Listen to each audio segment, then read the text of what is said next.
Alam mo ba, kung sino ang presidente na naging mekaniko at gerilya na minahal ng sobra ng mga Pinoy?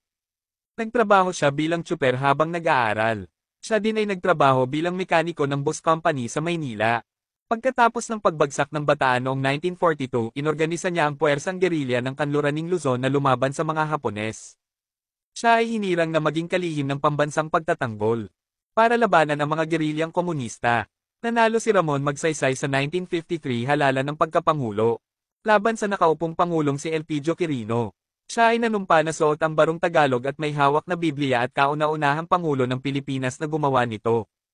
Nilinis niya ang hukbo ng Pilipinas, winakasan ang korupsyon, at pinatalsik ang mga walang kakayahan na general. Si Pangulong Magsaysay ay tinaguri ang Pangulo ng Masa. Ito ay sa dahilang inilapit niya ang pamahalaan sa mga karaniwang tao.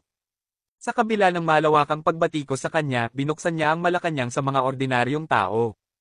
Inimbitahan at pinapasok niya ang mga tao sa Malacanang. Pinalaganap niya ang nasyonalismo sa pamamagitan ng pagsusuot ng barong Tagalog at pagsasalita ng wikang pambansa. Ipinakita rin niya ang kanyang pagmamahal at pagmamalasakit sa karaniwang tao sa pamamagitan ng pagsabay sa kanila sa pagkain, pagtulog sa papag at paglalakad ng nakabakya sa mga bukirin kasabay nila.